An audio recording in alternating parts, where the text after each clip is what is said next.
رسول پاک صلی اللہ علیہ وآلہ وسلم کا فرمان ہے، جو انسان ایک آیت کی تعلیم حاصل کرتا ہے، اللہ وحدہ لا شریک اسے 100 نفل پڑھنے سے زیادہ اجر عطا فرماتا ہے۔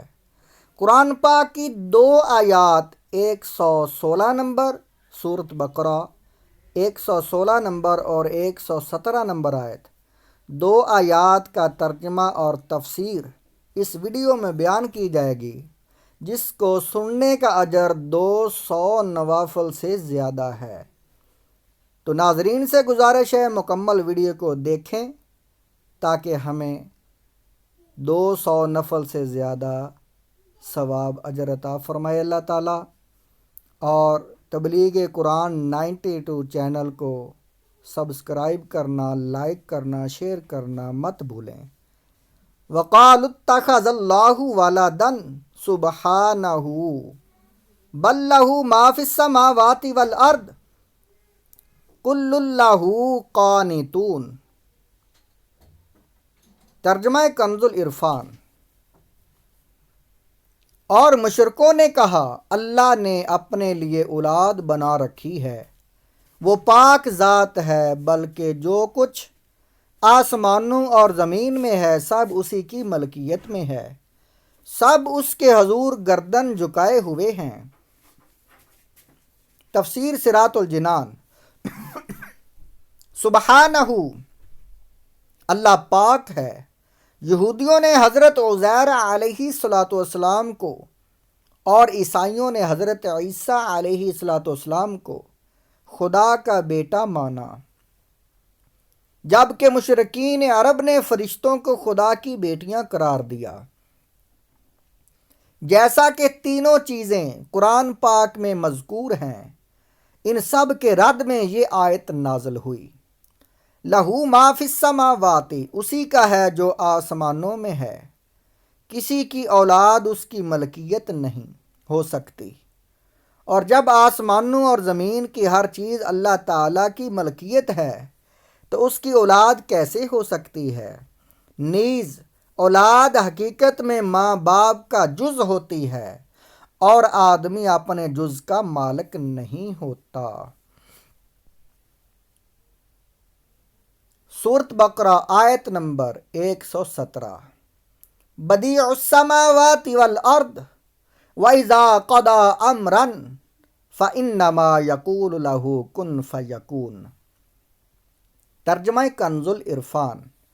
وہ بغیر کسی سابقہ مثال کے آسمانوں اور زمین کو نیا پیدا کرنے والا ہے، اور جب وہ کسی کام کو وجود میں لانے کا فیصلہ فرماتا ہے تو اس سے صرف یہ فرماتا ہے کہ ہو جا، تو وہ فوراً ہو جاتا ہے۔ تفسیر صراط الجنان۔ بدیع بغیر مثال کے بنانے والا، بدیع لفظ اس کا معنی بغیر مثال کے بنانے والا۔ بدیع کا معنی ہے کسی چیز کو بغیر کسی سابقہ مثال کے نئے طور پر بنانے والا۔ اللہ تعالیٰ کے آسمانوں اور زمین کو پیدا کرنے سے پہلے نہ کوئی آسمان تھا اور نہ زمین، تو اللہ تعالیٰ نئے طور پر اسے عدم سے وجود میں لایا۔ اللہ تعالیٰ تمام مخلوق کے اعتبار سے ہی بدیع ہے، کیونکہ اللہ تعالیٰ نے ہر چیز کو خود ہی وجود بخشا ہے، پہلے کسی شے کی مثال موجود نہ تھی۔ وَإِذَا قَضَىٰ، اور جب فیصلہ فرماتا ہے۔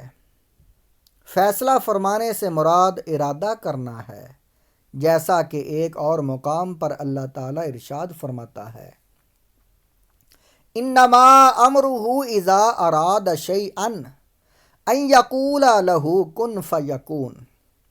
سورۃ یاسین آیت نمبر 82۔ ترجمہ کنز العرفان۔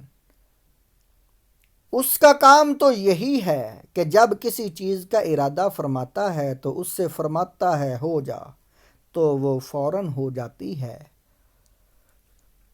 اور اس آیت سے اصل مراد یہ ہے کہ ایسا ہونا ممکن نہیں کہ اللہ تعالیٰ کسی شے کا ارادہ فرمائے اور وہ نہ ہو، بلکہ اللہ تعالیٰ کا ارادہ قطعی طور پر نافذ ہوتا ہے، اور کسی شے کو وجود میں لانے کے لیے اللہ تعالیٰ کو انسانوں کی طرح محنت و مشقت کی کوئی ضرورت نہیں، بلکہ اللہ تعالیٰ کا اس چیز کے وجود کا ارادہ فرما لینا ہی کافی ہے۔ یاد رہے کہ اللہ تعالیٰ کسی بھی کام میں کسی کا محتاج نہیں، اور اللہ تعالیٰ کا مختلف کاموں کے لیے فرشتوں کو مقرر کرنا حکمت ہے، حاجت نہیں ہے۔